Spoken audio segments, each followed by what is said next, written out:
చింతకాయలు అమ్ముకున్న ఆమెకు నడంత్రాల సిరత్తే కన్ను నెత్తికెక్కి అంకర తింకర ఉన్నాయి అవింకాయలు అని అన్నదంట వెనకట. అయ్యో ఎవరికి తెలియదమ్మా వెనకట ఎట్లా బతికినామో. ఈరోజు 4 పైసలు కనబడంగానే మనుషులను కానొస్తలేం కొందరికి.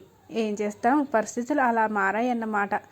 ఇక ఇవన్నీ ముచ్చట్లు మనకెందుకులే కానీ మన పని మనం సొరపిండి చేయక చాలా రోజులు అవుతుందని సాయంత్రం సొరపిండి చేశాను. ఇక ఎలా చేసుకోవాలంటే బియ్య పిండిలో ఉల్లిపాయ ముక్కలు, పచ్చిమిర్చి ముక్కలు, కరివేపాకు, కొత్తిమీర, జీలకర్ర, కారము, ఉప్పు, ధనియాల పొడి, అల్లం వెల్లుల్లి పేస్ట్ వేసి వాటర్ కొంచెం పసుపు వేసి వాటర్ వేసుకుని ఇలాగ మెత్తగా ముద్దలా వెడల్పాటి కడాయిలో ఆయిల్ రాసి ముద్దలా చేసుకున్న దాన్ని పల్చగా స్ప్రెడ్ చేసుకుంటూ ఇక మధ్య మధ్యలో గుంటల్లాగా చేసి ఆయిల్ పోసుకొని సిమ్లో మాత్రమే మూత పెట్టుకొని కాలిస్తే మంచిగా ఉడుకుతుంది. క్రిస్పీగా కరకరలాడుతూ కమ్మగా ఉంటుంది. ఛాయ్లో మాత్రం ఇంకా మంచిగా అనిపిస్తుంది.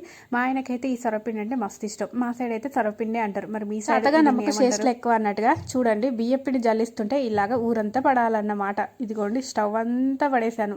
మనతోటి అట్లుంటాయి అన్నమాట మన పనులు.